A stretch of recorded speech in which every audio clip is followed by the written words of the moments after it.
আসসালামু আলাইকুম, technique easy education থেকে স্বাগতম জানাচ্ছি আমি জুয়েল। আজকের পর্বে আমাদের পাঠ্য বই 4 অনুশীলনী যে 17 নম্বর সৃজনশীলটা আছে সেই সৃজনশীল সমাধান করব। এর আগে আমরা যে সমস্যাগুলো সমাধান করলাম সেখানে কিন্তু বলা ছিল এরকম করে যে একটি সমদ্বিবাহু ত্রিভুজের বাহু দেওয়া আছে, 3টা বাহু দেওয়া আছে, 3টা দিয়ে 3টা বৃত্ত অঙ্কন করতে হবে। কিন্তু সাধারণত সৃজনশীলগুলোতে এবং বোর্ড কোশ্চেনে যেগুলোতে আসে সেগুলোতে এরকম মান উল্লেখ করেই দেয়। একটা সমদ্বিবাহু ত্রিভুজের ভূমি দেওয়া আছে 5 সেন্টিমিটার, সমান সমান বাহুর দৈর্ঘ্য দেওয়া আছে হলো 6 সেন্টিমিটার। তাহলে এখন প্রথম ধাপটা হলো ত্রিভুজটা অঙ্কন করতে হবে। খ নম্বরে সেই ত্রিভুজটার পরিবৃত্ত অঙ্কন করে তার ব্যাসার্ধ নির্ণয় করতে হবে। ব্যাসার্ধগুলো আমরা সাধারণত বীজগাণিতিক পদ্ধতিতে নির্ণয় করব। গ নম্বরে এমন একটা বৃত্ত অঙ্কন করতে হবে যা পূর্বে অঙ্কিত, মানে খ নম্বরে আমরা যে বৃত্তটা অঙ্কন করেছি সেই বৃত্তের ব্যাসার্ধের সমান একটি বৃত্তকে পি বিন্দুতে স্পর্শ করবে এবং এর বহিস্থ কিউ বিন্দুতে যাবে। এই প্রশ্নগুলো তোমরা খেয়াল করে দেখো, আগের যে আমরা প্রশ্নগুলো করেছি সেগুলোরই কপি পেস্ট, শুধু এখানে মানগুলো নির্ধারিত করে দেওয়া, সেই নির্ধারিত প্যাটার্নে আমরা আঁকবো। শুরুতে আমরা ক নম্বর অঙ্কন করি। সেক্ষেত্রে ত্রিভুজের যে ইনফরমেশন দেওয়া আছে শুধুমাত্র ত্রিভুজটাকে আমরা অঙ্কন করব। যে দুইটা বাহু দেওয়া ছিল সেই বাহু দুইটা আমরা নিয়ে নেই। আমাদের এখানে বাহু ছিল আমাদের 5 একক এবং 6 একক। আমরা আমাদের এখানে যে স্কেলটা আছে সেই স্কেল অনুসারে আমি এখানে প্রথমটা নিয়ে নিলাম হলো 5 একক। এইটা হলো আমাদের থাকবে ভূমি এবং পাশাপাশি আমাদের পরেরটা যে সমান বাহু ছিল সেই সমান বাহুটাকে আমরা 6 একক দিলাম। তাহলে আমি এইখানে এইটাকে বি দিলাম, সমান সমান বাহুটাকে আমি এ দিলাম। এখানে যে কোনো বাহুকে যে কোনো নামকরণ করা যায়, তবে প্রচলিত কিছু অর্থ আছে। সাধারণত যে বাহুগুলো সমান সেই সমান বাহুগুলোকে আমরা এ দ্বারা প্রকাশ করেই সবচেয়ে বেশি স্বাচ্ছন্দ্য বোধ করি। তো তোমরা এখানে প্রচলিত অর্থ ওইরকমই, তুমি এইটাকে ধরবে হলো সমান বাহু আর বিটাকে ধরবে হলো যে অসমান বাহু যেটা ছিল, অর্থাৎ ভূমি যেটা ছিল সেটা। এর পরবর্তীতে আমরা অঙ্কনের জন্য প্রথমে যে কোনো একটা রশ্মি নিব। রশ্মিটা যে কোনো মাপের একটা আমরা রশ্মি নিয়ে নেব, তবে এই রশ্মিটা এতটুকু রশ্মি নিব অন্তত যেন সেটা আমাদের ভূমি যেটা নিছি, ভূমি আমরা যেটাকে বি নিয়েছি, অর্থাৎ ভূমির এখানে মানটা ছিল ভূমি আমাদের 5 একক আর এখানে এটা হলো 6 একক। এটা নিলাম। আমি যেটা রেখার উপর লিখেছি তোমরা রেখার উপর লিখো না, কারণ এটা নিচে নিচে লেখাই ভালো। আমি বোঝানোর সুবিধার্থে 5 আর 6 দিয়ে দিলাম। এখন শুরুতে আমরা কি করব, এই ভূমিটা কেটে নিব। আমরা ধরলাম যে প্রথমে যে রশ্মিটা ছিল সেটা আমাদের বিই একটি রশ্মি।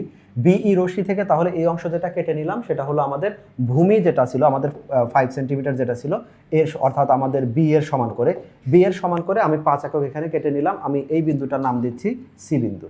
এখন আমাদের বি এবং সি যে দুইটা বিন্দু পাওয়া গেছে, এই দুইটা বিন্দুকে কি করব, আমাদের এই সমান বাহু যে আছে সমান বাহুর দৈর্ঘ্য নিয়ে দুইটা বৃত্ত চাপ আঁকবো একই পাশে। তাহলে আমরা এখানে সমান বাহুর দৈর্ঘ্যটা নিচ্ছি। এখানে যদিও আমাদের 6.1 চলে আসছে, আমি 6.1 না নিয়ে আমি জাস্ট 6 নিব। আমি এখানে প্রয়োজন একটা আলাদা করে দাগ দিয়ে দিচ্ছি। এই যে 6 কম্পারিতে আমি 6 একক দাগ নিব। 3 বাহু দিয়ে আমরা বৃত্ত অঙ্কন করার জন্য কি করি, প্রথমে একটা বাহু নিয়ে নেই ভূমি বরাবর, তারপরে বাকি দুইটা বাহু একটা করে নিয়ে এক একটা বিন্দু থেকে আমরা বৃত্ত চাপ আঁকি। এখানে যেহেতু দুইটা বাহু দৈর্ঘ্য একই, তাহলে সেই জন্য আমরা একবার বাহুর মাপটা নিয়েই আমরা এই 6 একক ব্যাসার্ধ নিয়ে আমরা দুইটা বৃত্ত চাপ আঁকবো। তো এই পাশে একটা বৃত্ত চাপ আঁকলাম, প্রথম বৃত্ত চাপটা আঁকলাম আমরা বি বিন্দুকে কেন্দ্র করে, একই ব্যাসার্ধ নিয়ে আমরা সি বিন্দুকে কেন্দ্র করে একটা বৃত্তচাপ আঁকবো। বৃত্তচাপটা আঁকলাম, তাহলে বৃত্তচাপ দুইটা পরস্পর যে বিন্দুতে স্পর্শ করলো, ছেদ করলো, সেই বিন্দুটার নাম আমরা দিয়ে দিলাম হলো এ। যে কোনো বিন্দু দিলেই হবে, বাট আমরা সাধারণত এবিসি দিয়ে ত্রিভুজগুলোকে আমরা প্রকাশ করি। আর প্রশ্নে যখন উল্লেখ করে দিবে এবিসি, তখন তো এবিসি আমাদের প্রকাশ করতেই হবে। এখন আমরা শুধু এখান থেকে বিন্দুগুলো যদি যোগ করে দেই, অর্থাৎ এখানে যে এ বিন্দুটা পাচ্ছি এর সাথে যদি আমরা এখানে যোগ করে দেই তাহলে আমাদের এটা হলো, এবং একই সাথে আমরা এর সাথে আমরা সি বিন্দুটাকেও যোগ করে দিব। তাহলে এইখানে যে আমরা ত্রিভুজটা পাচ্ছি সেটাই হলো আমাদের ত্রিভুজ এ বি সি, যে ইনফরমেশনগুলো দেওয়া ছিল একটা সমদ্বিবাহু ত্রিভুজ। এখানে তাহলে হচ্ছে আমাদের এই বাহুটাও 6 একক হচ্ছে, এটাও 6 একক হচ্ছে, আর এটাও তো আমাদের 5 একক। এখানে যদি বি সমান 5 একক অথবা শুধু 5 লেখো, শুধু বি লেখো, অথবা কোনো কিছুই না লেখো, যেহেতু আমাদের ডেসক্রিপশনে সব কিছু লেখাই থাকবে, তাহলে এইখানে আমি যেমন 6 দিলাম, এখানে 5 দিলাম, তোমাদের বোঝার সুবিধার্থে ওটা না দিলে কোনো সমস্যা হবে না। আমাদের ক নম্বর প্রশ্নটা হয়ে গেল। আমি এখানে যেটা আছে ধারাবাহিকভাবে সেটাই আমি তোমাদেরকে অঙ্কন করে দেখিয়েছি। পরবর্তী আমাদের প্রশ্ন যেটা ছিল সেটা হলো এই যে ত্রিভুজটা আছে সেই ত্রিভুজেরই আমাদের একটা পরিবৃত্ত অঙ্কন করতে হবে, তাকে সার্কামসার্কেল যেটা ওর বাইরে দিয়ে যে বৃত্তটা আছে সেটা আমাদের অঙ্কন করতে হবে। আমরা জানি পরিবৃত্ত অঙ্কন করার জন্য প্রথমে বৃত্তটা অঙ্কন করতে হবে, নতুন ত্রিভুজ অঙ্কন করতে হবে। সেই ত্রিভুজের বাইরে দিয়ে এমন একটা বৃত্ত অঙ্কন করব যে বৃত্তটা আমাদের যে ত্রিভুজগুলো আছে, ত্রিভুজের যে 3টা শীর্ষবিন্দু, দাগগুলো আমাদের বাইরে দিয়েও যাবে না, দাগগুলো ভিতর দিয়েও যাবে না, এক্স্যাক্ট আমাদের এই যে তিনটা শীর্ষবিন্দু আছে শুধুমাত্র এই তিনটা শীর্ষবিন্দুতেই বৃত্তটা যাবে। এইটা হলো আমাদের ক নাম্বার থেকে প্রাপ্ত যে ত্রিভুজ আছে সেই সমদ্বিবাহু ত্রিভুজটা। এই সমদ্বিবাহু ত্রিভুজের আমরা পরিবৃত্ত অঙ্কন করব। পরিবৃত্ত মানেই হলো তাহলে প্রথমে আমাদের এই যে ত্রিভুজের যে তিনটা বাহু আছে এই তিনটা বাহুর মধ্যে যে কোনো দুই বাহুর আমরা লম্ব সমদ্বিখণ্ডক আঁকবো। এর আগেও আমরা লম্ব সমদ্বিখণ্ডক অনেকবার রেখেছি। লম্ব সমদ্বিখণ্ডক আঁকার নিয়মটা হলো ত্রিভুজের যে বাহুকে আমরা এখন এ বি বাহুকে টার্গেট করছি, তাহলে আমরা প্রথমে যে কোনো একটা বিন্দু আমরা বি বিন্দুকে ধরছি। বি বিন্দুকে ধরে এর দুই পাশে আমাদের একটা নির্ধারিত অর্ধেকের বেশি ব্যাসার্ধ নিয়ে আমরা এই পাশে একটা বৃত্তচাপ আঁকবো এবং একই ব্যাসার্ধ নিয়ে আমরা এই পাশে আরেকটা বৃত্তচাপ আঁকবো। আমরা বি বিন্দুকে কেন্দ্র করে আমরা এই রেখার দুই পাশে দুইটা বৃত্তচাপ অঙ্কন করলাম। একই ব্যাসার্ধ আমাদের এখানে 4.1 ইউনিট আছে, সেই ব্যাসার্ধটা নিয়ে আমি আবার এ বিন্দুতে ফিরে যাব। আগের বৃত্তচাপ যেহেতু আমরা 4.1 ইউনিট নিয়েছিলাম, সেই একই এককে আমরা এই পাশে একটা বৃত্তচাপ আঁকবো এবং একই পাশে আমরা যেহেতু এখন এই চিত্রের সাপেক্ষে আমি লেফট সাইড আঁকলাম, রাইট সাইডে আরেকটা বৃত্তচাপ আঁকবো, 4.1 ইউনিটে নিলাম। তাহলে এই যে দুইটা বৃত্তচাপ হলো, এই দুইটা বৃত্তচাপকে এখন আমরা যোগ করব। বিন্দু দুইটাকে আমরা এরকম একটা স্কেল ধরে আমরা এই বিন্দু দুইটাকে যোগ করলাম। তাহলে এইখানে যে রেখাটা পাচ্ছি সেই রেখাটা হলো আমাদের এই যে ত্রিভুজ আছে ত্রিভুজটার আমাদের লম্ব এই বাহু যেটা আছে বাহুটার লম্ব সমদ্বিখণ্ডক। একইভাবে আমরা এই পাশে যে আমাদের আছে এসি বাহুরও আমরা একটা লম্ব সমদ্বিখণ্ডক আঁকবো। আমরা এখানেও যে কোনো একটা ব্যাসার্ধ নিতে পারি। আমাদের আগের যে ব্যাসার্ধটা ছিল 4.1, সেই 4.1ই আমরা রাখি। এই 4 পয়েন্ট এবার আমাদের টার্গেট হলো এসি বাহু। তাহলে এসির দুই পাশে আমাদের দুইটা বৃত্তচাপ আঁকবো। আমরা এই পাশে একটা বৃত্তচাপ আঁকলাম, একই বৃত্তচাপ নিয়ে আমরা এই পাশেও অর্থাৎ সরলরেখার দুই পাশে দুইটা বৃত্তচাপ অঙ্কন করলাম। ব্যাসার্ধটা ঠিক রেখে আমরা সি বিন্দুতে চলে আসবো। সি বিন্দুতে চলে এসে আবার নতুন দুইটা বৃত্তচাপ অঙ্কন করব। আমরা ব্যাসার্ধটা নিয়ে এই পাশে একটা বৃত্তচাপ অঙ্কন করলাম এবং একই ব্যাসার্ধ অর্থাৎ 4.1 নিয়ে আমরা এই পাশে আরেকটা বৃত্তচাপ অঙ্কন করব। 4.1 আমরা এই পাশে একটা বৃত্তচাপ অঙ্কন করলাম। এখন এই যে দুইটা বৃত্তচাপ আছে স্কেল দিয়ে আমি এই দুইটা বৃত্তচাপ যোগ করে দিব। স্কেলটা ধরে আমরা এইখানে যে বিন্দুটা আছে এই বিন্দুটা আমি এখান থেকে যোগ করে দিলাম। এই দুইটা লম্ব সমদ্বিখণ্ডক অঙ্কন করার পরে দেখব দুইটা লম্ব সমদ্বিখণ্ডক আমাদের কোনো একটা বিন্দুতে মিলে যাচ্ছে। যে বিন্দুতে মিলে গেল আমার সেই বিন্দুটা আমি এটা মার্ক করলাম। এটাকে আমি ও বিন্দু যে কোনো একটা নাম দিতে পারি। আমি যেভাবে মার্ক করলাম তুমি মার্ক করবে না, আমি বোঝানোর জন্য জাস্ট এখানে করেছি। এরপরে স্কেল দিয়ে আমি এটা যোগ করতে পারি, যোগ না করেও আসলে এখানে করা যায়। অর্থাৎ আমি এখান থেকে যদি স্কেল দিয়ে এখানে এ বিন্দু এবং এটা নেই, এটা যোগ করলেও হয়, অথবা আমি বলতে পারি সরাসরি ও বিন্দুকে কেন্দ্র করে আমার এখানে ও বিন্দুকে কেন্দ্র করে এখন এই যে ও এ ব্যাসার্ধ আছে ও এ ব্যাসার্ধ নিয়ে আমি একটা বৃত্ত অঙ্কন করব। এখন ও বিন্দুকে কেন্দ্র করে এই আমাদের যে এ পর্যন্ত আছে এই ডিস্টেন্সটা আমাদের এই ডিস্টেন্সটা নিয়ে আমি একটা বৃত্ত অঙ্কন করব। এই যে বৃত্তটা অঙ্কন করলাম এই বৃত্তটা আমরা দেখতে পাচ্ছি যে আমাদের ত্রিভুজের তিনটা শীর্ষবিন্দুর উপর দিয়ে গেছে। শীর্ষবিন্দুর উপর দিয়েও যায় নাই, শীর্ষবিন্দুর নিচ দিয়েও যায় নাই। তাহলে এই যে আমাদের বৃত্তটা অঙ্কন হলো এইটাই হলো ত্রিভুজ এবিসি এর পরিবৃত্ত, যেখানে এবিসি হলো আমাদের ক নাম্বার হতে প্রাপ্ত নির্ধারিত একটা ত্রিভুজ ছিল। আমরা এখানে বর্ণনার সময় সব এক পাশে বর্ণনা করে দিব যে ত্রিভুজ এবিসি, চিত্রে ত্রিভুজ এবিসি সমদ্বিবাহু ত্রিভুজ যার ভূমিটাকে বিসি সমান 5 ধরা হয়েছে। অর্থাৎ যে তথ্যগুলো আমাদের আগে ছিল সমান সমান বাহুর দৈর্ঘ্য, অর্থাৎ এই এবি এবং এসি এই দুইটা আমাদের সমান বাহু এবং তাদের দৈর্ঘ্যটা 6। এইখানে আমরা ত্রিভুজটা যদিও এখানে ব্যাখ্যা করবো যে নতুন করে আবার ত্রিভুজ আঁকবো, বাট ত্রিভুজটা আমাকে এঁকে দিতে হবে। ধারাবাহিকভাবে আমি বাহুগুলো লম্ব সমদ্বিখণ্ডক করব। লম্ব সমদ্বিখণ্ডক করে আমি এইখানে যে এ বিন্দু ও বিন্দু যোগ করে আমি এখানে ও এর সমান ডিস্টেন্স নিয়ে আমি একটা বৃত্ত অঙ্কন করব।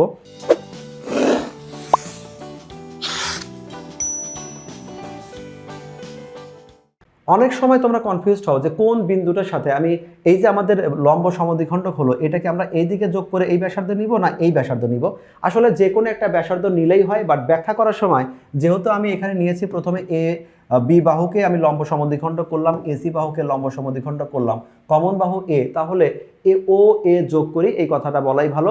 যদিও ও এর ডিস্টেন্স, ও বি এর ডিস্টেন্স এবং ও সি এর ডিস্টেন্স অবশ্যই সেম হবে।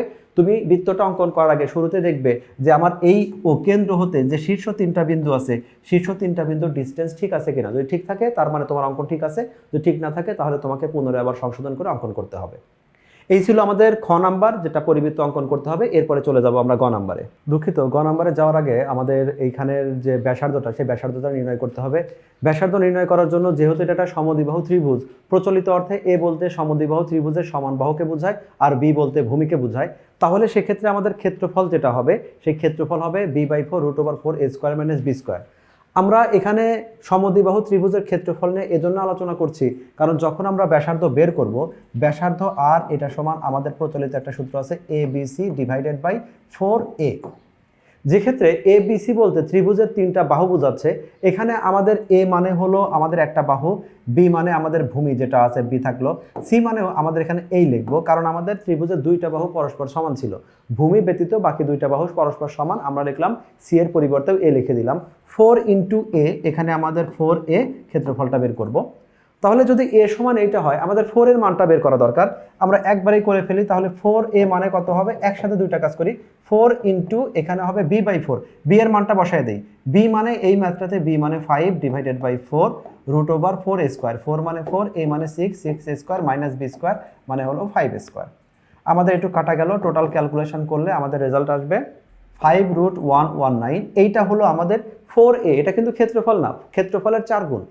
এখন আমাদের এইখানে যদি আমরা মানটা বসায় দেই, রেজাল্টটা আসবে আমাদের 3.3। এইটা হলো আমাদের ব্যাসার্ধ। এই ব্যাসার্ধটা নির্ণয় করার জন্য একাধিক ফর্মুলা আছে, আমরা অনেক সময় জ্যামিতিক কিছু পদ্ধতি ব্যবহার করি, যেখানেও কিছু আলাদা সূত্র আছে, এটাও আমাদের মানে ঠিকঠাক পদ্ধতি আছে, যে কোনো পদ্ধতি একটা ফলো করলেই হবে। আমাদের পাঠ্য বইয়ে আমাদের অর্থাৎ গাইড বইয়ে যে আমরা এই যে নিয়মটা ব্যবহার করলাম, এই নিয়মটা আমাদের শতভাগ সত্য, সবকিছু ঠিক আছে, তুমি এইখানে যে নিয়মটা আছে সেই নিয়মটাও ফলো করতে পারো। বাট আমাদের অনেকেরই আছে যারা হলো ব্রহ্মগুপ্তের উপপাদ্য বা এই 3 এবং 4 চ্যাপ্টারে যে উপপাদ্যগুলো আছে অনেকেই স্কিপ করে চলে যায় বা ওদের বুঝতে সমস্যা হয়। তোমরা এই পদ্ধতিটাও ফলো করতে পারো, অথবা ওইখানে যে পদ্ধতিটা আছে দুইটা একই পদ্ধতি, তোমরা যে কোনো একটা ফলো করে নিও। আমাদের পরবর্তী প্রশ্ন, এখানে বলা হয়েছে এমন একটি বৃত্ত অঙ্কন করো, অর্থাৎ নতুন একটা বৃত্ত অঙ্কন করতে হবে। কিভাবে অঙ্কন করতে হবে, যা পূর্বের অঙ্কিত পরিবৃত্তের সমান। তার মানে আমরা পূর্বে যে একটা আর সমান, এটা হলো 3.3, আমরা যে পরিবৃত্তের ব্যাসার্ধ নির্ণয় করলাম আমাদের একটু আগেই, আমরা যে পরিবৃত্তের ব্যাসার্ধ নির্ণয় করলাম ওই বৃত্তটা মানে ওই পরিবৃত্তটা অর্থাৎ 3.3 ইউনিট নিয়ে আমরা একটা বৃত্ত অঙ্কন করব। এই বৃত্তর যে আমাদের একটা নির্দিষ্ট, এই বৃত্তটা অঙ্কন করে বৃত্তের একটা নির্দিষ্ট আমরা বিন্দু ধরবো, যে বিন্দুকে আমাদের পি ধরতে হবে, ওরাই পি ধরতে বললো, এবং বৃত্তের বাইরে গিয়ে একটা আমাদের বিন্দু নিতে হবে, বহিস্থ বিন্দু, যে কোনো দিকে একটা বিন্দু নিতে হবে, যে বিন্দুটাকে আমরা কিউ ধরবো। তাহলে এখন এই কিউ বিন্দু দিয়েও যায়, পি বিন্দু দিয়েও স্পর্শ করে, বা পি বিন্দু দিয়ে যায়, বি বিন্দুতে যায় বলতে শুধু পি বিন্দুকে স্পর্শ করবে, এরকম নতুন একটা বৃত্ত অঙ্কন করতে হবে। গ নম্বরের জন্য শুরুতে আমাদের 3.3 মাপের একটা আমাদের বৃত্ত অঙ্কন করতে হবে। আমরা স্কেল থেকে নিয়ে 3.3 মাপের এককের যেটা আছে আমাদের, এটা 3.3 এরকম একটা ব্যাসার্ধ নিয়ে নিলাম। এই যে ব্যাসার্ধ আছে, এই ব্যাসার্ধটা দিয়েই আমাদের একটা বৃত্ত অঙ্কন করতে হবে। আমরা তাহলে বৃত্ত অঙ্কনের জন্য নতুন যে বৃত্তটা আমাদের, নতুন বৃত্ত বলতে পূর্ববর্তী যে বৃত্তটা পরিবৃত্তটা কপি করব, ধরে নিচ্ছি সেই বৃত্তটার আমাদের কেন্দ্র হলো সি। তাহলে এখন আমাদের এইখানে যে ব্যাসার্ধটা, এই ব্যাসার্ধটাকে আমরা আর লিখলাম, যেটা আমাদের 3.3 একক, সেন্টিমিটার হলে সেন্টিমিটার, ইঞ্চি হলে ইঞ্চি, যেরকমটা আমাদের বলা থাকবে। আমার এখানে ইঞ্চি ইউনিটে আছে, আমি এখানে 3.3 নিয়ে আমি ওই ব্যাসার্ধে একটা বৃত্ত অঙ্কন করব। এইটা হলো আমাদের তাহলে সে কাঙ্ক্ষিত বৃত্ত, মানে কাঙ্ক্ষিত বৃত্ত বলতে যে বৃত্তটা আমরা আগের খ নাম্বারে পেয়েছিলাম সেই বৃত্ত। এখন এই বৃত্তের উপরে আমাদের একটা নির্ধারিত বিন্দু থাকবে, আমি ধরে নিচ্ছি যে নির্ধারিত বিন্দুটা হলো এইটা, এই বিন্দুটা আছে, এই বিন্দুটার নামকরণ করলাম আমরা পি। এখন বৃত্তের বাইরে গিয়ে আর একটা বিন্দু আছে, আমি ধরলাম যে বাইরে একটা বিন্দু আছে, এই বিন্দুটার নাম আমাদের হলো কিউ। তাহলে নতুন যে আমাদের বৃত্তটা অঙ্কন করতে হবে, নতুন বৃত্তটা অবশ্যই এই পি বিন্দু দিয়েও যাবে, আমাদের কিউ বিন্দুতেও যাবে, এরকম আমাদের একটা বৃত্ত অঙ্কন করতে হবে। আমরা পি বিন্দুটাকে একটু আলাদা করে লিখি, পি বিন্দুটাকে একটু আমরা ভিতরে লিখে নিলাম, কারণ আমাদের বৃত্ত যেহেতু এখানে যাবে পি বিন্দুকে ইন্টারসেক্ট করতে পারে। এখন আমাদের এই অঙ্কনটা করার পালা। আমি পি বিন্দুটা এখানে পিসি আমি একটু রিপ্লেস করে নিলাম, আগের থেকে বিন্দুটা একটু নিচে নামিয়ে নিলাম, কারণ এটা একই সরলরেখা বরাবর থাকলেও ম্যাথটা মিলবে, অঙ্কন বিবরণটা একটু কমপ্লেক্স হয়। শুরুতে আমরা যেটা করতে পারি, এইখানে বিন্দুগুলোকে যোগ করতে পারি, অর্থাৎ এই যে বিন্দুটা আছে পি বিন্দু এবং কিউ বিন্দু, এই বিন্দুটাকে যোগ করে দিলাম। আমাদের এই ধারাবাহিকতাগুলো চেঞ্জ হতে পারে, আমি শুরুতেও এখানে সিপি যোগ করে সেটাকে ইনক্রিজ করতে পারি, এইটাকে সমদ্বিখণ্ডিত করতে পারি। এই ধারাবাহিকতাগুলো একদম সেম কপি করতে হবে তা না। তো আমরা শুরুতে এখানে পি আর কিউ যোগ করলাম, পি কিউ যোগ করে এই যে আমাদের পি কিউটা আছে, পি কিউ এর লম্ব সমদ্বিখণ্ডক আমরা অঙ্কন করব। লম্ব সমদ্বিখণ্ডক অঙ্কন করার জন্য আমরা অর্ধেকের বেশি একটা ব্যাসার্ধ নিব, আনুমানিক আমরা এরকম একটা ব্যাসার্ধ নিলাম। ব্যাসার্ধ নিয়ে আমরা দুই পাশে দুইটা বৃত্তচাপ আঁকবো। আমাদের 2.4 একটা ইউনিট আছে, 2.4 নিয়ে আমরা দুইটা বৃত্তচাপ আঁকবো। এই পাশে একটা বৃত্তচাপ আঁকলাম। যেভাবে আমরা কিউ বিন্দুকে কেন্দ্র করে দুইটা বৃত্তচাপ আঁকলাম, একই ব্যাসার্ধ রেখে আমরা পি বিন্দুকে কেন্দ্র করে দুইটা বৃত্তচাপ আঁকবো। এই পাশে একটা বৃত্তচাপ অঙ্কন করলাম, এই পাশে আরেকটা বৃত্তচাপ অঙ্কন করলাম। এখন এই বৃত্তচাপ দুইটাকে আমাদের যেখানে সেট করলো দুইটা বিন্দু যোগ করলে আমরা লম্ব সমদ্বিখণ্ডক পাবো। স্কেল ধরে আমরা শুধুমাত্র এই দুইটা বিন্দুকে আমরা সেট করে দিব। যে লম্ব সমদ্বিখণ্ডকটা আমরা অঙ্কন করলাম, আমরা এর একটা নাম দিয়ে দিচ্ছি, ধরে নিচ্ছি এই লম্বটার নাম আমাদের এ বি। তাহলে আমরা এ বি একটা লম্ব সমদ্বিখণ্ডক করলাম। এরপরে আমাদের এই সি এবং পি বিন্দু এটা আমি যোগ করব এবং সি পি বিন্দু আমরা ইনক্রিজ করে দিব, সামনে থেকে বর্ধিত করব। তাহলে আমরা প্রথমে স্কেলটাকে ধরবো, সি থেকে শুরু করে আমি পি বিন্দু যোগ করব, যোগ করে এই পি বিন্দুটাকে আমি এমনভাবে বর্ধিত করব যেন আমাদের এই যে লম্ব সমদ্বিখণ্ডক আঁকানো হয়েছিল এই লম্ব সমদ্বিখণ্ডক পর্যন্ত বর্ধিত হয়। লম্ব সমদ্বিখণ্ডক বর্ধিত হওয়ার পরে এখানে নতুন একটা বিন্দুতে সেট করে, যে বিন্দুটাতে সেট করে আমি সেই বিন্দুটাকে মার্ক করছি, কিন্তু তোমরা মার্ক করবে না, এটাকে আমি সি প্রাইম দিলাম নতুন একটা। তাহলে কি লম্ব সমদ্বিখণ্ডক এবং যে রেখাকে সিপি যোগ করার পরে সেটাকে বর্ধিত করার পরে যে বিন্দুতে সেট করলো আমাদের লম্ব সমদ্বিখণ্ডকের সাথে, সেখানে আমি সি প্রাইম দিলাম, তুমি যে কোনো একটা অক্ষর দিতে পারো। এখন এই যে আমাদের সি প্রাইম আছে, এই সি প্রাইমকে কেন্দ্র করে আমরা একটা বৃত্ত অঙ্কন করব। আমাদের এখন সি প্রাইম এবং পি বিন্দু মানে বৃত্তের যে নির্ধারিত বিন্দু ছিল প্রথম বৃত্তের, এই বিন্দুর দূরত্ব নিব এবং দূরত্ব নেওয়ার সময় আমরা খেয়াল রাখবো আমাদের কিউ পর্যন্ত দূরত্ব একই রকম আছে কিনা, অর্থাৎ সি থেকে আমাদের এই কিউ পর্যন্ত দূরত্ব, দুইটা দূরত্ব যদি একই থাকে তার মানে আমাদের এখানে বৃত্ত অঙ্কনটা সঠিক হয়েছে। এখন এই দূরত্ব নিয়ে আমি একটা বৃত্ত অঙ্কন করলাম, নতুন কালো কালারে যে বৃত্তটা আসলো এইটাই হলো আমাদের কাঙ্ক্ষিত বৃত্ত, যে বৃত্তটা আগের বৃত্তের একটা নির্ধারিত বিন্দুকে এবং কিউ বিন্দু দিয়ে যায়, এরকম নতুন একটা বৃত্ত আমরা পাচ্ছি। আমাদের এখানে যে বর্ণনাটা দেওয়া আছে সেই বর্ণনাটাই আমরা একটু আগে যে নোটে ম্যাথটা করলাম ধারাবাহিকভাবে সেই একই ম্যাথ এখানে করা আছে। প্রথমে আমরা 3.3 সেন্টিমিটার নিয়ে যে বৃত্তটা অঙ্কন করেছি আর সেখানে পিকে একটা নির্ধারিত বিন্দু ধরে নিয়েছি। পিকে নির্ধারিত বিন্দু ধরতে হবে এটা প্রশ্নে বলা আছে, কিউকে ধরতে হবে এটা কিউ বিন্দু, এটা নির্ধারিতভাবে বলা আছে।